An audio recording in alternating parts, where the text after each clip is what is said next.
2021 թվականից նվազագույն աշխատավարձը Հայաստանում աճել է ընդամենը 7000 դրամով, իսկ մեկ անձի հաշվով նվազագույն սպառողական զամբյուղի արժեքը գրեթե կրկնակի։ Ստացվում է նվազագույն աշխատավարձն այսօր 75000 դրամ է, իսկ սպառողական զամբյուղը 80000։ Եվ սա այն դեպքում, երբ Հայաստանում աշխատուժի գրեթե քառորդ մասը 25%-ը ստանում է նվազագույն աշխատավարձ։ Սա լուրջ էական խնդիր է, որովհետև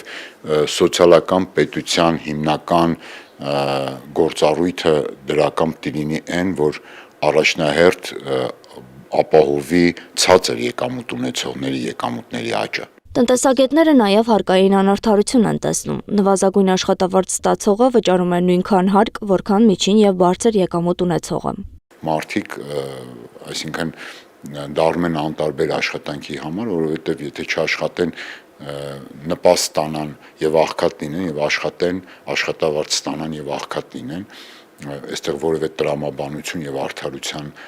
զգացում չի կարող լինել։ Ի տարբերություն նվազագույնի, միջին աշխատավարձը պաշտոնական տվյալով նկատելիորեն աճել է։ 2025 թվականին կազմել է 327155 դրամ, ինչը տնտեսագետը սխալ հաշվարկի արդյունք է համարում։ Որովհետև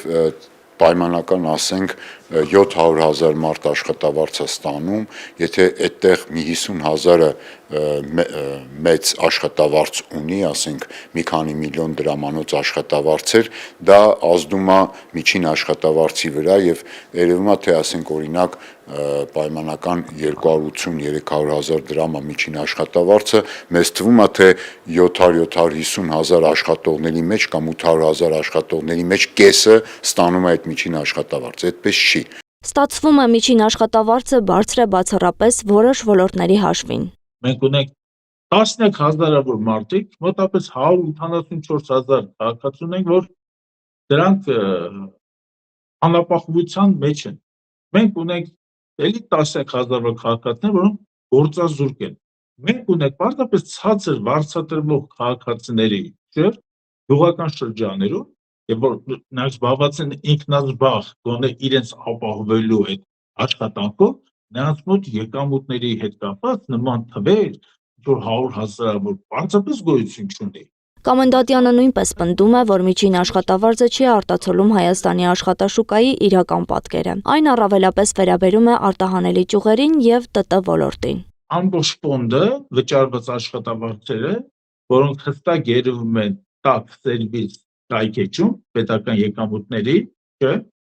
դա բաժանում է աշխատողների քանակի վրա։ Հիմա այս մարդիկ հասկանում են, որ դա որոշակիորեն սինթետիկ գործակից է, եւ եթե երկրում կան 24% աղքատներ, 23-7% աղքատներ, դա նշանակում է, որ այս աշխատավարձերի բարձրացումը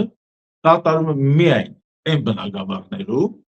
որոնք ենթադրենք ավելի արտահանելի ճյուղ է։ Բևեռացված աշխատաշուկա, աշխատավարձերի մանիպուլյատիվ պատկեր, հարկային անարդար քաղաքականություն, չընդհատվող գնաճ։ Տնտեսագետները պնդում են, քանի դեռ այս խնդիրները կան, Հայաստանում մարդիկ բարեկեցիկ չեն ապրելու։ Անահիտ Սարգսյան, Գեղամ Ղազարյան, ABC Media։